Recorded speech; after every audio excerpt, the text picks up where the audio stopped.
Ba Preston Tensong o balang o chairman jong ka high level committee halo ka thamator o kubur bakibri ki basang basa atam ya molong ha katai jaka kila bu kendon na kamtaban sa chui pat ki jaka laj na katai ka bakidat menta hanai lo ang bakasokar kanu menjor sispa ni sispa ye kai ka pakipan haro kani ule thu bula IT ka urban department bakan wa de ka jaka badukwa mana kalang ka sokar baki ni kibri ki basang hatepo thamator kanya biang lang nakam takabet ka biang jong bara alyang kaba ki ai sangi ha ka last meeting ka bangai kendu bat ki bu ki kendon joki dan re kamut ben ong ba kata ka kendon joki ka ba mangi na gomen ni laban pediang sispa na sispa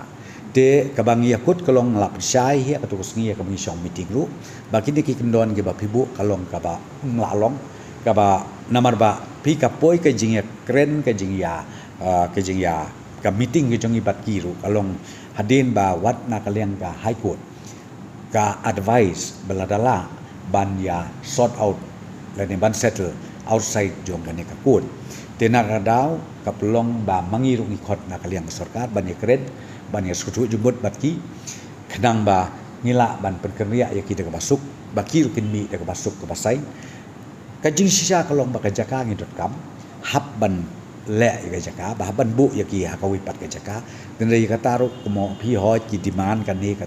katai dan kaliang jongi ngla communicate te ha hadu karai kalong bangang ong yaki to ngin mentang ngin prepare sama ngin kaliang ka state government ya ka ka bangi de ban le nam ta jong phi bat ba ya ka ni ngin sale sien ngla IT ha ka urban affairs department kidang ya walk out ya ni bat hadin baladep kata ngin pha saki bat hadin nang ta ngan sakot biang ka meeting sai sin bagini keduk bat ki te henrei la rajia pat lenrei la dia pat ba empoi kata ka jing kren sanu sanuru la da kim hun badai kata ngamla ban ong kum no komot ka jing akun kan yai piteng namar kum malong menta kan ni isu kadon hapo ka high court komot ya ka next meeting kan day di before May 15 menta ka syong ha ka urban affairs department namar ong pi walk out ya ki detail na dong sedong kenang ba ngin communicate sakiru officially ya ka ka bangi ngis ko de ba ngila ban le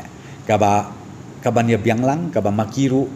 kanung ta ya ka sa asyong jongki bat kumju ru wat kitu kinong trei ki bla trei kidon ki casual kidon ki permanent jong ka municipal bat ki wei ki department po ka jela ka jongi te ngi kwa ai ba la ko menuru makiru kin biang ban nakaliang jong ka sarkaru kan biang ngin ya hitai yati